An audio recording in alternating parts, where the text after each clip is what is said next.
আলাইহিমার উত্তরসূরিরা জেগেছে এই বাংলাদেশের মধ্যে নতুন এক পরিবর্তন আনার জন্য, এই দেশকে, এই জাতিকে এবং আমাদের দিনকে রক্ষা করার জন্য। বাংলাদেশের মধ্যে আমরা বহু পরিবর্তন দেখেছি। কখনো আমরা বিভিন্ন রং ঢঙের বাংলাদেশও দেখেছি, কখনো দেখেছি সোনার বাংলাদেশ, কখনো দেখেছি সবুজ বাংলাদেশ, কখনো দেখেছি ডিজিটাল বাংলাদেশ, কখনো দেখেছি দুর্নীতিতে 5 বার চ্যাম্পিয়ন বাংলাদেশ। এবার ইনশাআল্লাহ আমরা সকল ঐক্যবদ্ধ হয়ে আগামীর বাংলাদেশকে দেখব ইসলামের বাংলাদেশ, কোরআনের বাংলাদেশ।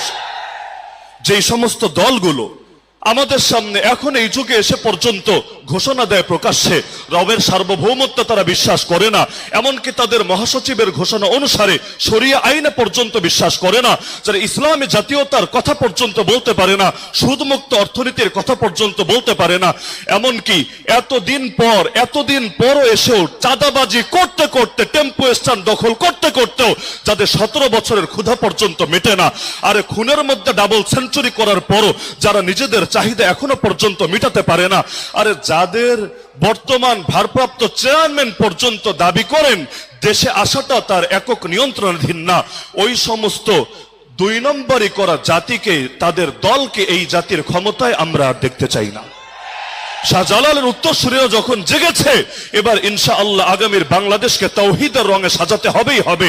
যাদেরকে ইমাম মেনে নামাজ পড়ি তাদের ইমামতিতে আগামীর বাংলাদেশ চলবে।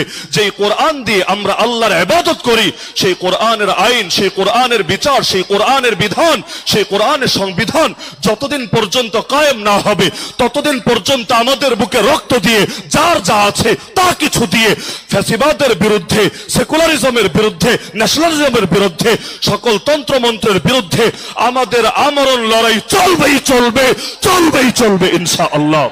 সুতরাং সকলের প্রতি আমার শেষ উদাত্ত আহ্বান থাকবে, আমরা যে কোনো মূল্যে আমাদের ঐক্যকে ধরে রাখবো ইনশাআল্লাহ।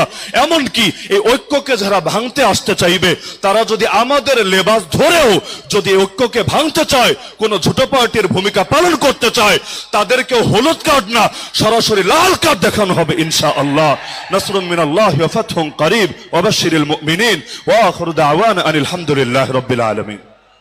বাংলাদেশের কেন্দ্রীয় সাংগঠনিক সম্পাদক জননেতা হাফিজ